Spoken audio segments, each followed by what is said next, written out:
su me stalno pretile.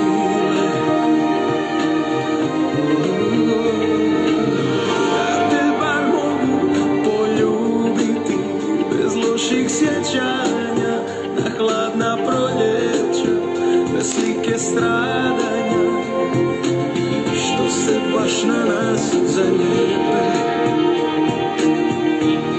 Jer moj je život igra bez granica, umorna priča, trganje stranica na kojim ništa ne piše.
Добар ден и среќен ден од Владо Павлов. Да почекаме уште малку, да имаме повеќе слушатели, за кои што ова денешно видео ќе биде последно од серијалот на атентатот на Киро, каде што ќе има многу вистини кои што прв пат ќе ги објавам со факти и аргументи дека ние македонците сме поробен народ и дека ние живееме со катанен с нумот и пранги на нозите од поновата историја ептен со катанен с нумот и пранги на нозите. Очекувајте.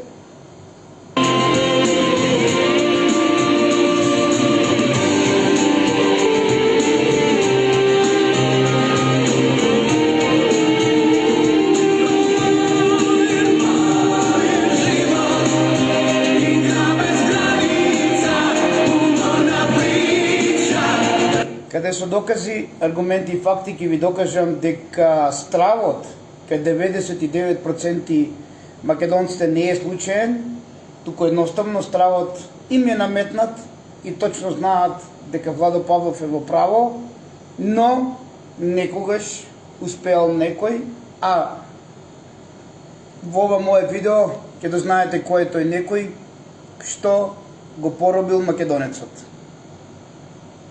Да почекаме уште малку, да имаме повеќе, за кој што сакам нешто да ви соопштам, каде што досега никогаш не сум ви го кажал, а е поврзано со атентатот на Таушанов, тоест Киро, по негова жена Глигоров, пошто таа е Глигорова Мишева.